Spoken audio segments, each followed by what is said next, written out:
My name is Desiree D'Souza. I work for WSPS, Workplace Safety and Prevention Services.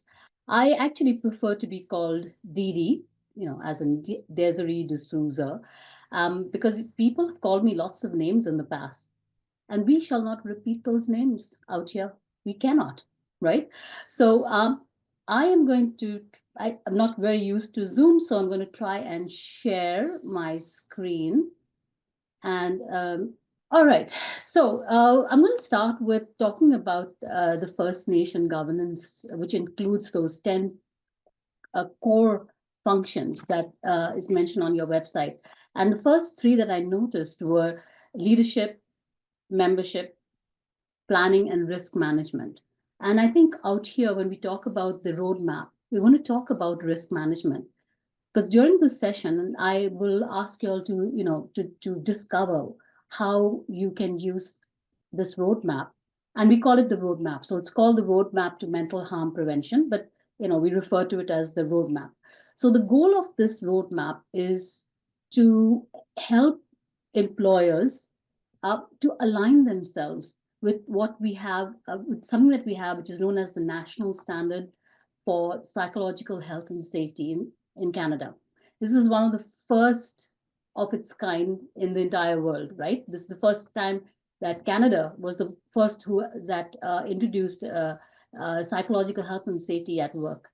So one of the things that we're going to do today is we're going to share some research, evidence-based approach on how to promote mental health. We're going to talk about the 13 plus workplace factors. And hopefully at the end of the session, I will leave you with some practical tools, some ideas about health and safety, and how you can nurture and engage your workers. And we use the term workers more than employees. So if I say workers, I mean employees, same difference. So without further ado, I want to ask you, and Madison, if you could just unmute yourself and let me know what people are answering. How many of you are actually familiar with the roadmap to mental harm prevention? Anybody ever seen it? Anybody ever gone through it, looked at it, aware of it? Yes, no, that's all. Just yes, you are familiar with it. No, I'm not familiar with it.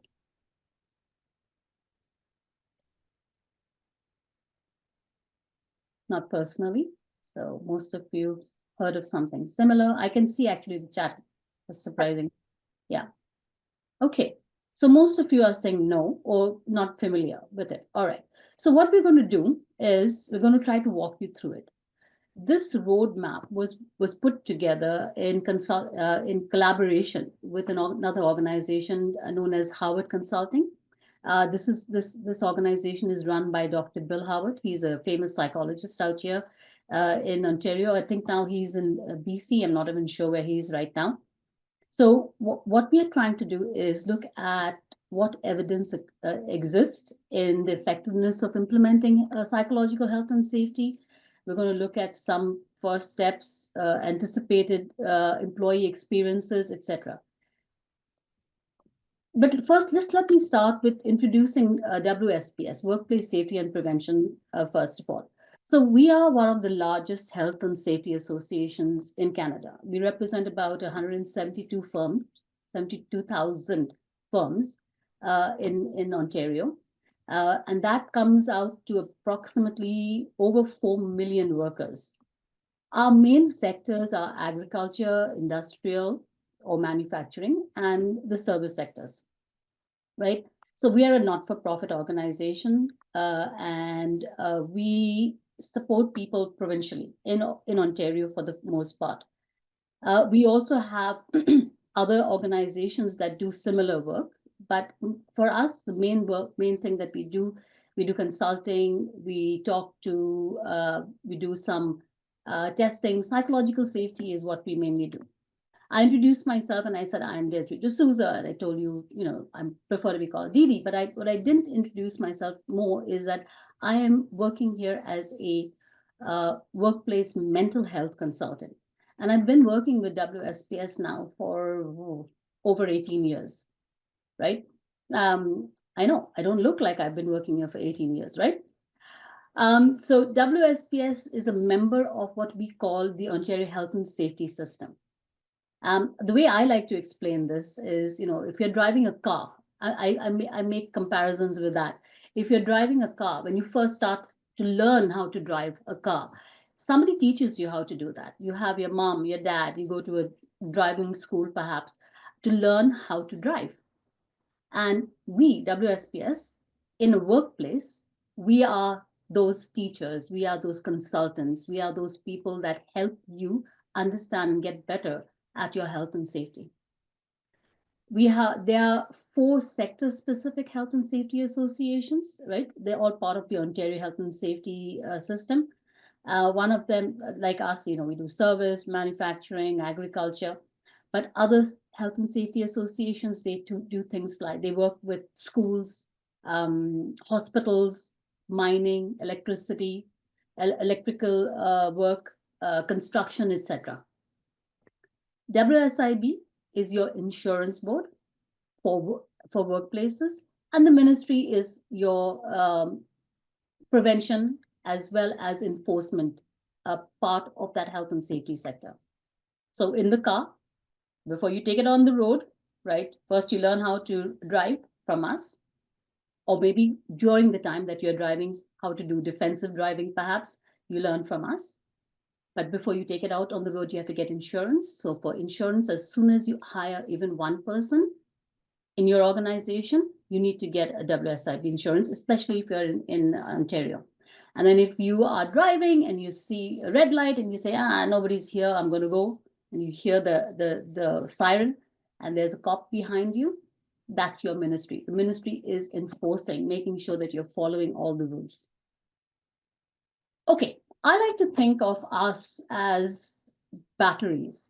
But when we talk about mental health, we all have mental health. We all have mental health. Mental health is not, we don't think when we say mental health, people automatically go like, oh, she has mental health? What does that mean?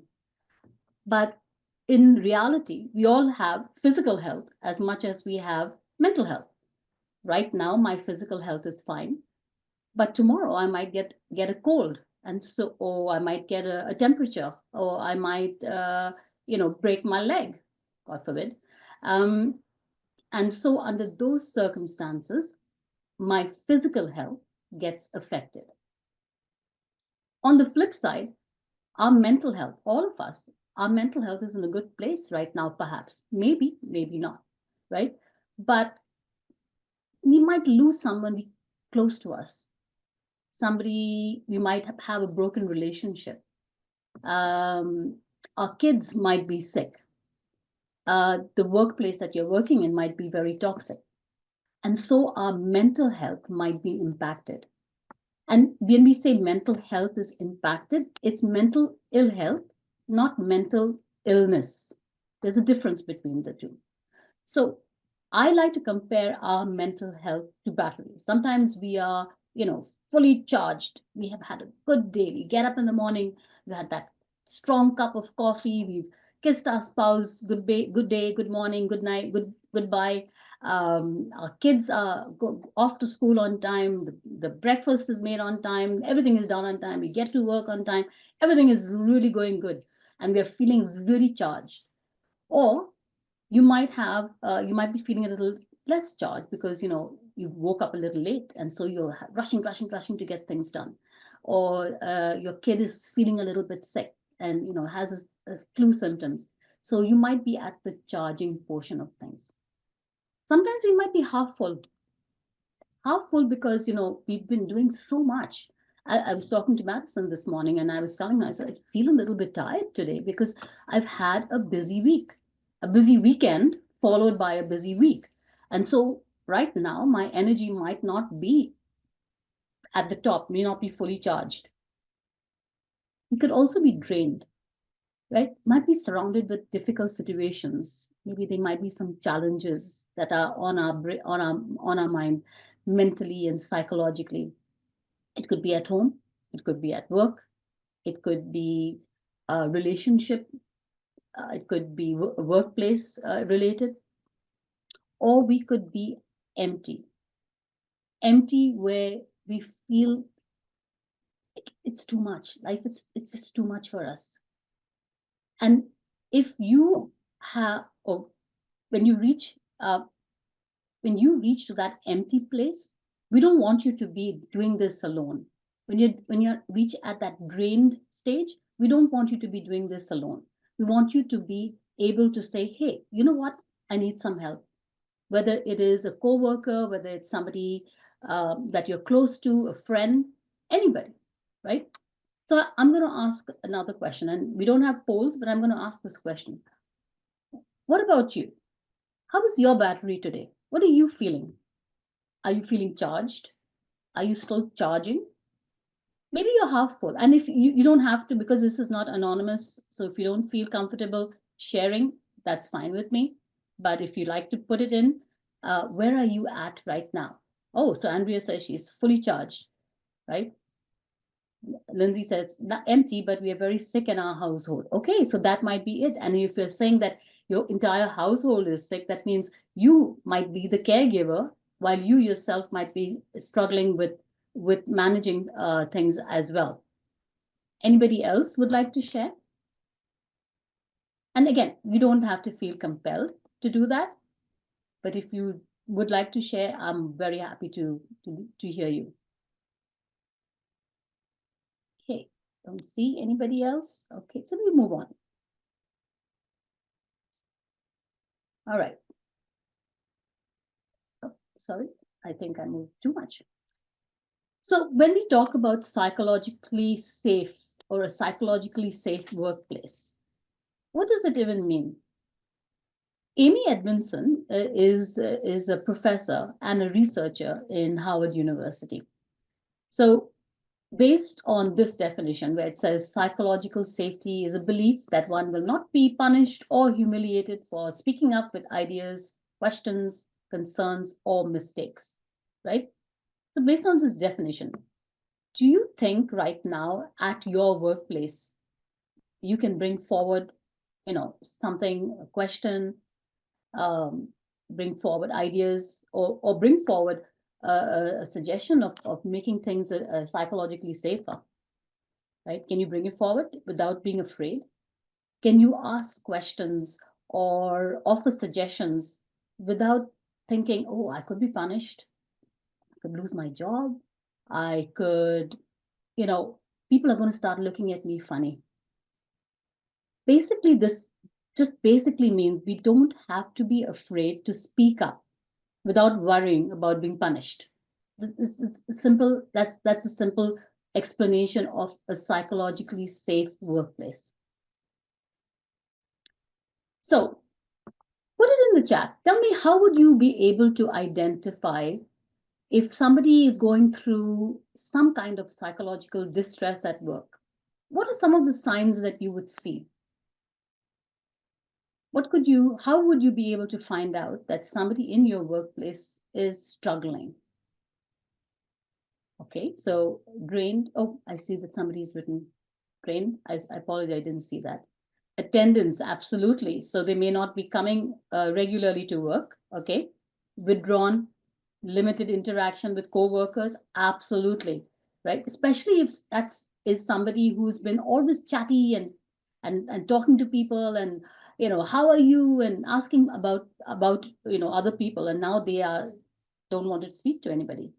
They aren't engaging, absolutely, and not communicating, so sitting quietly, closed off, posture. I like that. I like the fact that you said posture, right? Sometimes you can actually see people go this way, right? People who are normally this way, it's upright and confident, and then you notice that they're this going down. Verbal responses where they are saying yes, no, one word answers, and those closed office doors. Sometimes you may need those closed office doors. I will say that as well, right? You may need it for your own self. You may need, I'm sorry, I don't know what's happening out here, but yeah, you may need it for your own peace of mind. And that's fine too. So let me tell you, sometimes asking, are you okay? Or notice you don't seem to be yourself. Can I help? Can be, it can show empathy, to let your employees know that you care about their well-being. So if you feel you can't help, right, or you maybe by making sensitive or discreet inquiries, you can find out. You can also talk about possibly if you all have employee and family assistance programs, you can talk about that as well. So we don't want to assume that an employee is showing signs of distress. That means they are going through some kind of mental health issues. So here are some things that we talk about. So displaying lack of interest in things, right? Displaying lack of interest. Maybe they used to play a sport or have a hobby that they no longer enjoy, or that change of tone where they, are almost like sarcastic, or just rolling their eyes on a regular basis, interacting with coworkers. So we spoke about, somebody mentioned that earlier, right? Maybe now they want to have lunch alone. They don't want to eat with anybody. They're going into the cafeteria, or they're just taking their lunch and going to some corner to eat because they don't want to interact with other workers. Maybe poor concentration. The kind of the work that they are doing, that might be impacted as well. They were always good, on top of things, 100%. But now you have to ask them questions. Just like me this morning, I said good afternoon because my concentration was somewhere else. And I'll share with you some of the reasons why concentration can be going down. Right now, like somebody else who mentioned earlier, I have a sick child at home. And so my concern is about her. Another thing that might show up as distress is rigid and inflexible attitudes, right? They might be one of those, they might be doing, my way or the highway, take it or leave it. I don't care, I think this is right. Or they might have highly exaggerated emotions. People who never cry are now crying. I'm just going to pause for a minute. I'm going to mute my line. I have a tickle in my nose.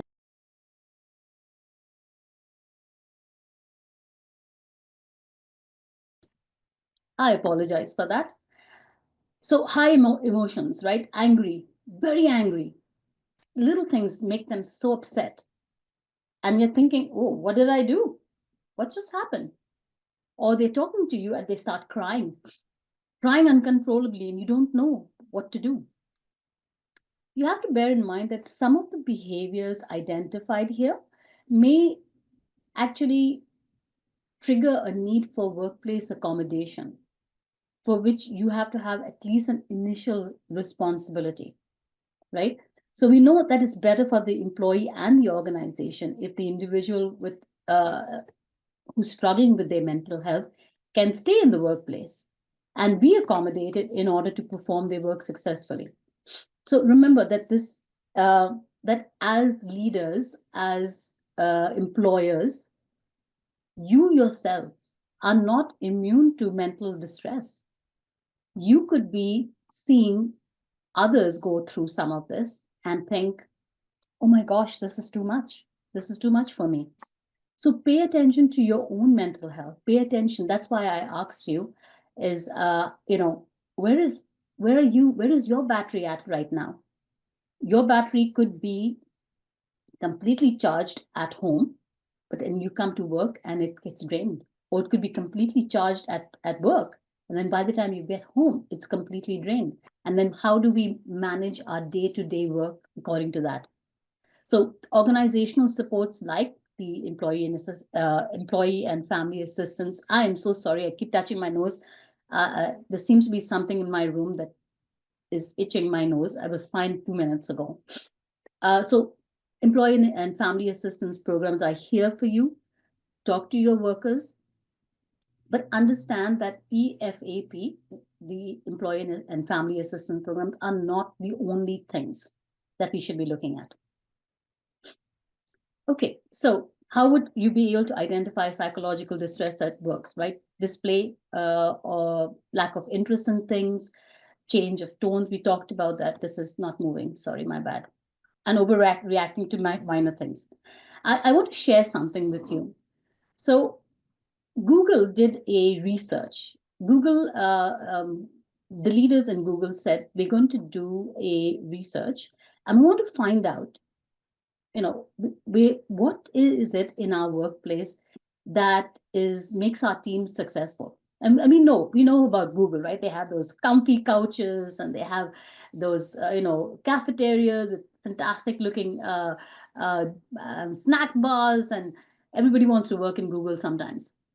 But Google wanted to know why. Why are we successful? So they called it the Google project, or the Aristotle study, right?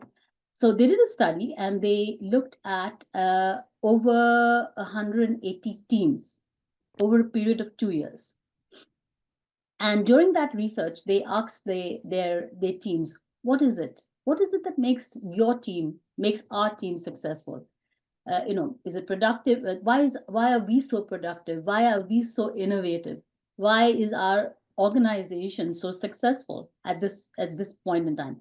And this research was part of Amy Edmondson, the professor from Harvard. She was part of that team. So Google actually hires people from the best universities. They pay really well. They decided, okay, we're doing all of this stuff, but what is it? What is it that works for us? So they found that there were 5 crucial factors that create successful teams. The first four was dependability. So the team said that we can depend on each other. We know that if I am lacking in something, or if I need something, I can go to my team and they will help me out. Then they said structure and clarity. That is, that I know what is expected of me. My leaders have told me what they need, and I can focus on what I need to get done. Then they said meaning. So I know I'm making a difference. At Google, I'm making a difference. Sorry, I just trying to see some of the chat as well. And then they said impact. I'm creating products that people are enjoying, making a difference in the world. But there was a 5th crucial factor. And what do you think was the most important factor? And the 5th one, do you think it was money? Do you think it was vacations? Maybe paid trips? What do you think was the 5th one? Relationship and trust? Yes, that may have come under dependability as well. Feeling safe. Yes, feeling safe. And how do we feel safe, Kerry? One of the best ways of feeling safe is making sure that your workers' psychological health and safety is in a good place. The feeling of being welcomed, the feeling of being supported, the feeling of being safe, as Kerry mentioned, right? We work with people all over Ontario. At WSPS, we work with people all over Ontario. But I know I can speak to my mind, to my manager, of course, in a very respectful way, but I can speak my mind. And if I need help, I can let them know. So this study basically was done over a period of 2 years. And when we look at what Google has accomplished through the years, right? Psychological health and safety was one of the top factors for them, most important. Organizations, unfortunately, through the years, we thought of physical safety, right? Physical. But we've not really focused on the psychological portion of things. So what are some of the benefits? Benefits are very clear, right? It rehumanizes the workplace. If you're only thinking of somebody's physical safety, but don't care about how they are treated, the way they are spoken to, the way the mental health, then it kind of is just a place that I go to work. I don't really interact. I don't know people. It's okay. I'll just say hello and that's it.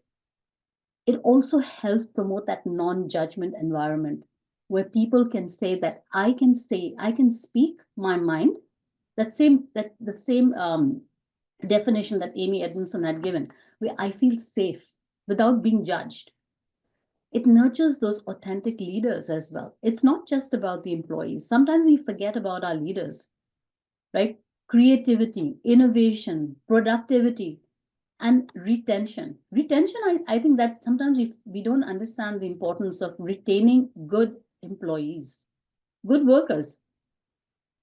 People don't leave organizations, they leave their bosses, they leave the environment that they're working in. And if the environment is toxic, they are going to start looking elsewhere. Because organization A might be giving you the same amount of money as organization B. Organization C might be giving you a little bit more. But if that's going to be a toxic place, then I really don't want to be in an area, in a place where it's bad. Absolutely, Leslie. So worst thing Leslie mentions is worst thing is not being able to offer suggestions without being afraid of a backlash, right? And people saying, "Oh, I'm the supervisor. I know better. This is the way we've been doing this all along." I mean, you're new or you don't know what you're talking about. It would make me feel, I opened my mouth now. What's going to happen? Now what's going to happen to me? It encourages people to protect each other. We want that psychological safe workplace that we can be safe around everyone. And of course, we're not saying that it's going to be safe all the time. Sometimes the leaders are going to have a struggle. Sometimes the employees are going to have a struggle. But we want to try to put things into place. I want to show you the various hazards at the workplace. So as a health and safety professional, we are always looking to keep our workers safe, right? So there are 6 hazard categories that have been identified from a health and safety point of view. And for the longest time, we always looked at things that affected us physically, right? Chemicals, we inhale the chemicals, we're going to get sick. Physically, we're going to get sick, right? Physical hazards that like electricity, being electrocuted perhaps, or falling off a step ladder and hurting or breaking something. Again, physical. Biological, MSD, safety, always looking at the physical aspects, even though the psychosocial hazard was mentioned in there for the longest time, right? We talked about psychosocial hazards only from the point of view as, oh, we shouldn't have any violence in the workplace. There should be no harassment in the workplace. But what about more than that? And so when you see that the looking glass in there, where psychosocial is mentioned, there are 13 plus workplace factors, and I will talk about this in a bit. 13 plus workplace factors that actually affect our mental health. Okay, so how many of you have seen this national standard? Anybody seen it, looked at it, read it, know about it? Canada was the first country in the world to have a psychological national standard. Anybody? And if you have not, I don't see anything in the chat. Let me say that the first time I read it, it was like, what? What are they trying to say? I don't even know what's happening out here. So the standard has set guidelines. Like they want to make sure that people are protected, right? And they're protected by prevention. They're trying to make sure that organizations promote mental health, and they want to make sure that resolutions are put into place. So, something has happened, we are aware of it, and we are resolving the problem.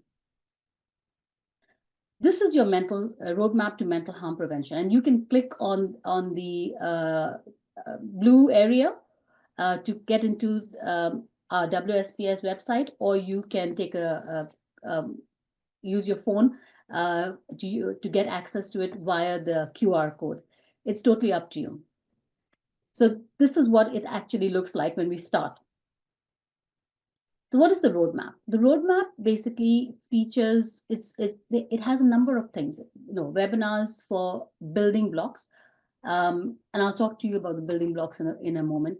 We're talking about what your current state is. So you have to do an assessment of some kind. They are action planning templates. So it's a template, but you have to figure out what your action plan is going to be. There are lots of resources. There's a toolkit. There's a number of other things. And there's, of course, consulting, but that's a fee for service. So we won't talk about that as much right now. You haven't heard of it or read about it? Okay. Thank you, Emily, for putting it in the chat as well. All right, so hopefully you'll get to learn a little bit more about it today. So first of all, when you get into that website, our website, you have to, the roadmap is confidential, right? The vision was that it is a self-serve option for organizations.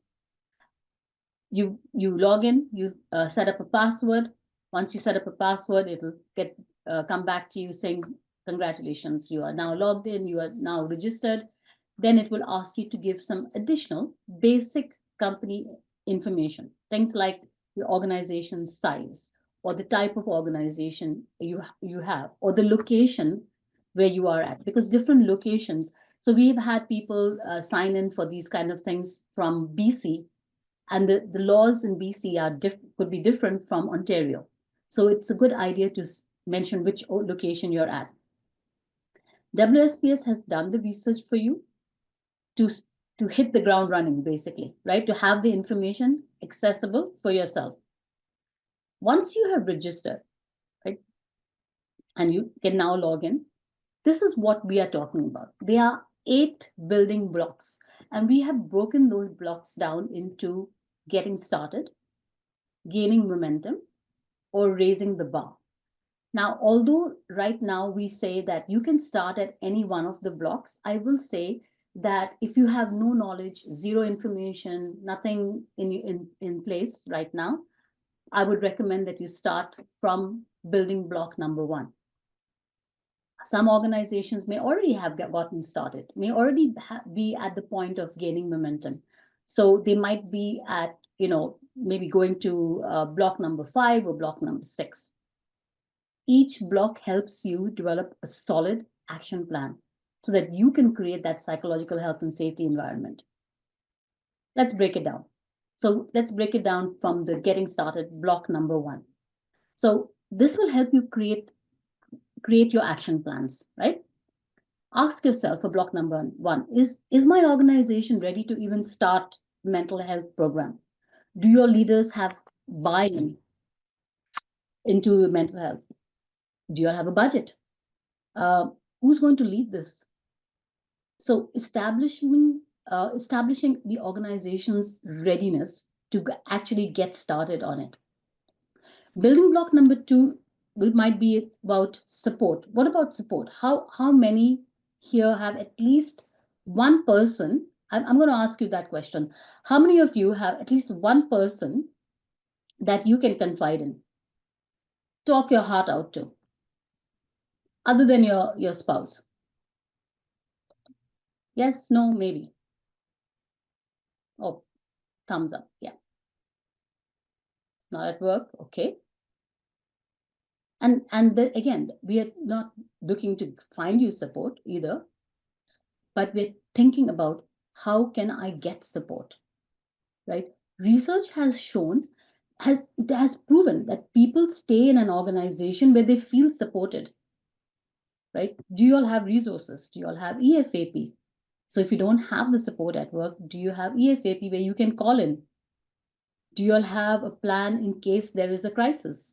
What if somebody's having a mental health challenge at work? Who's going to come in? Who's going to help them? Are your people trained in mental health first aid?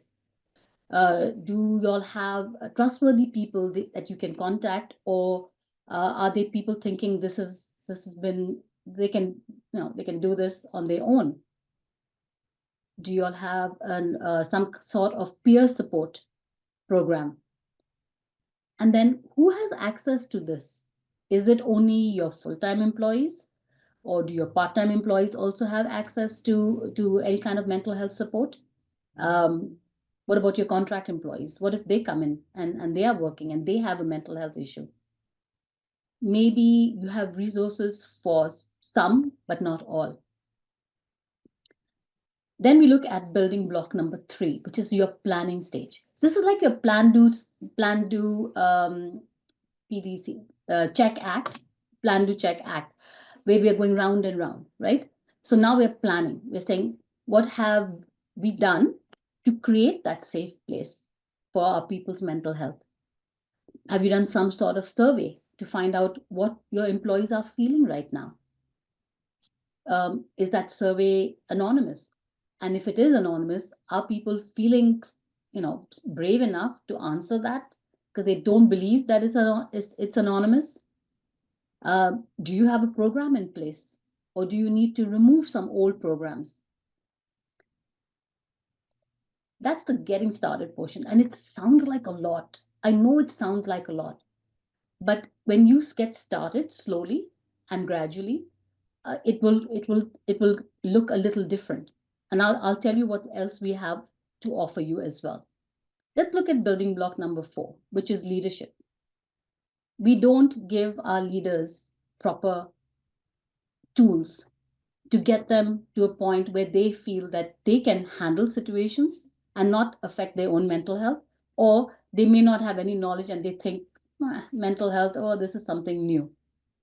So we need to train our leaders to recognize mental ill health, right? Consider your leaders' mental health too.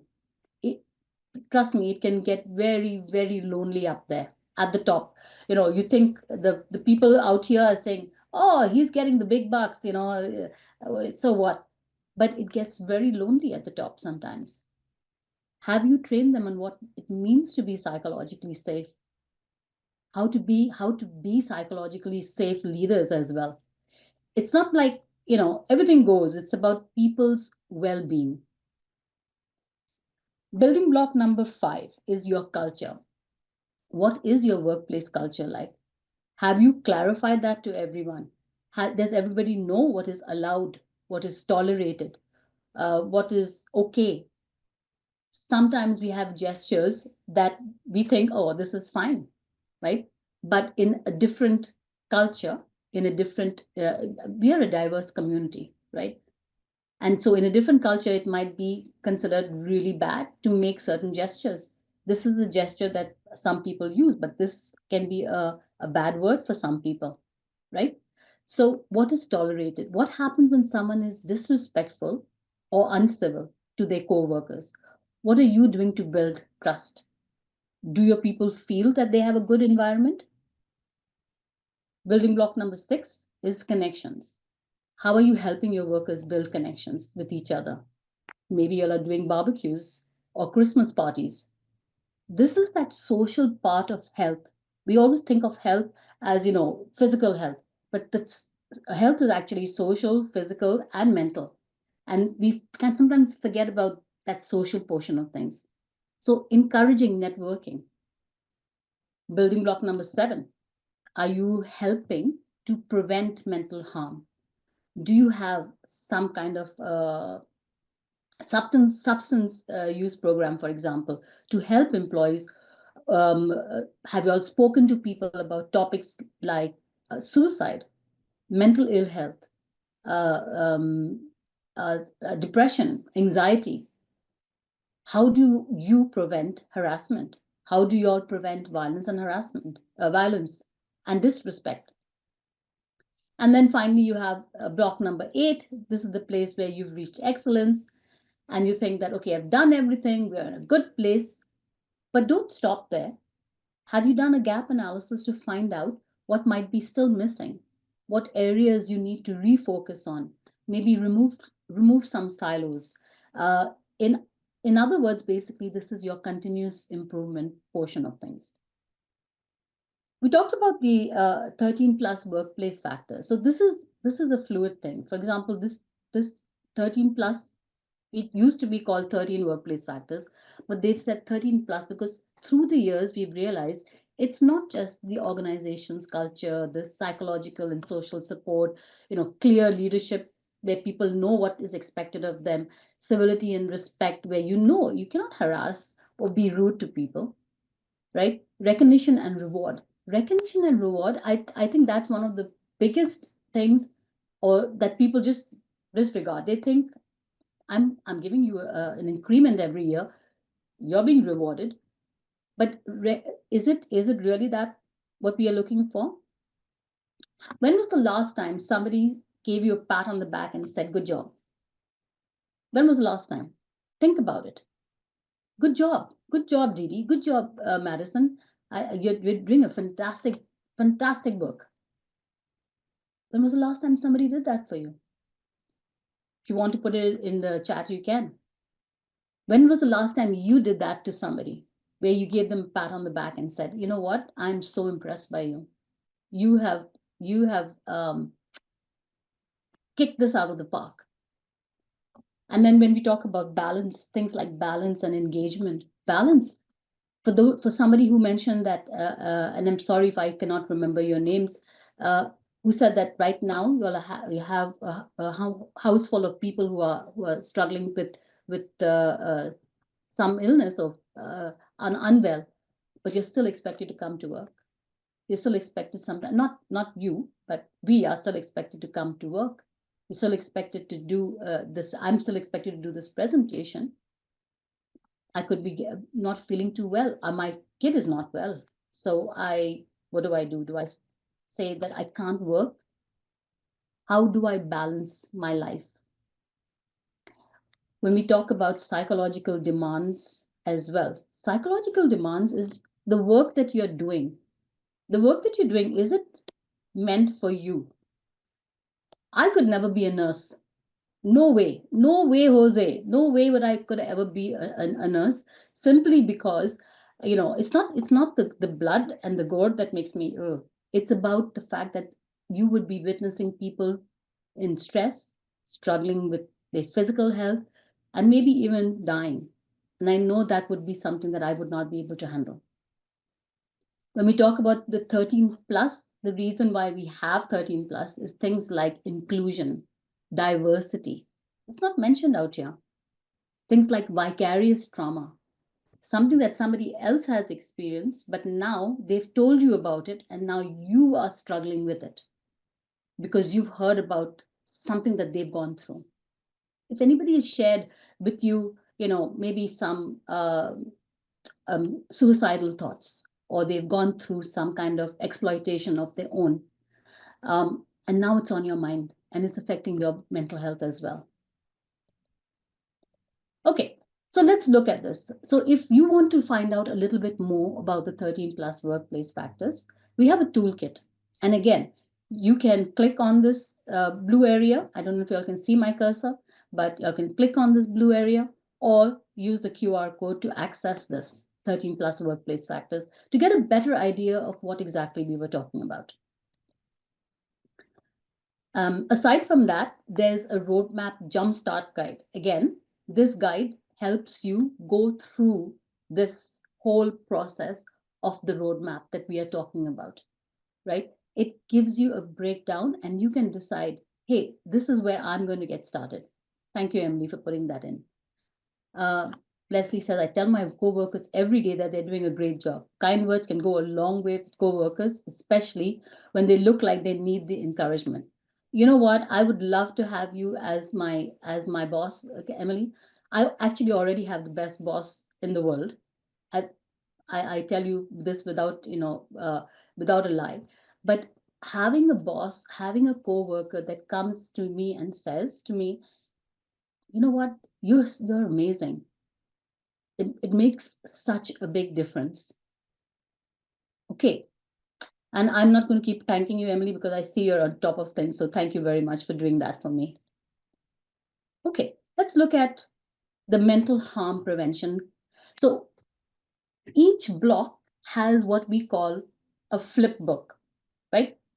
This flip book basically has a bunch of questions that you can answer, similar to what I was talking about earlier. When we talk about foundation, do you have somebody who can run this thing? Do you have a budget? Do you have workers to help you with this? So all of this is available in a flip book as well. And again, if you click on the screen, you should be able to access the flip books. So Emily, if you click on the screen, you should be able to access it, and then you can put it in the chat again. This flip book literally walks you through that roadmap.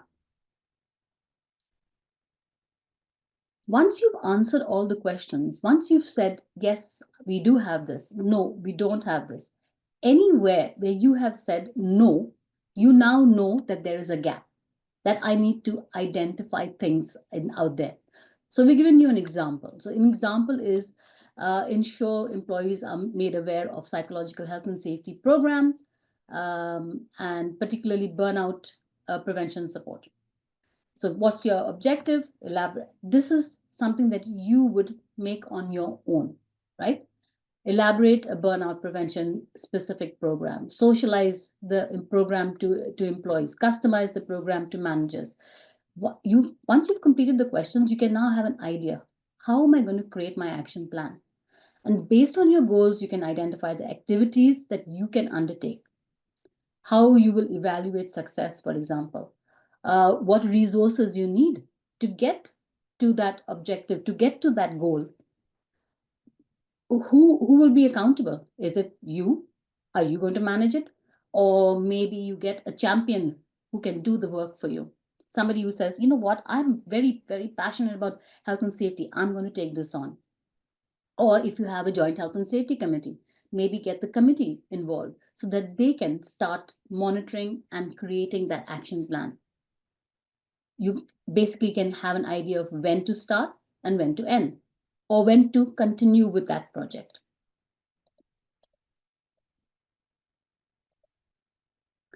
Okay, so how can WSPS help you? We have a number of trainings, right? We can offer things like mental health first aid training. We don't do it. It's basically something that we outsource. We do have mental health awareness sessions. We do have sessions, training where we talk about how managers should respond when they come across something like that. We do have workplace violence and harassment awareness sessions as well. Aside from that, those are things that you might have to pay for. So let's look at free stuff. I love free stuff, right? Free stuff like resources. So if you click on the resources that's on the screen right now, right? Resources for mental health and employee well-being. Or if you do want, I'm sorry, this is just moving on its own. If you do want us to come in, we can come in to do some consulting as well. I do want to mention something out here, the third one on the consulting side, which is we are now offering a complimentary small business mental health roadmap consulting. So what we've done is we've taken the getting started portion of things and we've made it into a step-by-step session. And it's not a one-time thing, right? So you will have consultants coming in, not coming in, but talking to you on the phone once a month. We will give you a step-by-step guide, which is only 9 steps really. And you can get started on it on your own. Rather than looking at all those 8 steps and getting overwhelmed, right? This is something that you all can get started with as well. So I'm going to get that on the screen in a bit as well. We have different guidebooks. So psychological safety in practice, guidebook for managers. If you are a manager and you want to find out more about it, you can click on the screen again and also and or the QR code. This is what I was talking about. So this links you directly to the complimentary small business mental health roadmap consulting portion of things. All you have to do is sign up. It is absolutely free. You get a consultant talking to you once a month for about half an hour, 45 minutes to guide you along, which is fantastic, right? It's meant for organizations that have 50 or less workers in their workplace. If you have more than 50, let's say you have 55, we're not going to discriminate. But I would strongly recommend that if you would like to get started on this, look into getting to signing up for this because it's absolutely free and it's a 4-month option. After that, you might have to pay for other things. So I don't want you to do that. Okay, we're almost at the end. I'm going to ask you something. When you leave from here today, what is one thing that you will do to promote and support psychological health and safety at your workplace? I'd like to know, what would you do? What would you consider doing based on this very, very short session that we've had? What comes to your mind? How can you better your psychological health and safety in your organization? And maybe we can unmute people if at some point. Build relationships and team mentality. Oh, I love that. Send them all the materials presented. Okay, love that as well. If you all have any questions, I know we're very close to the end, so I'm going to stop sharing.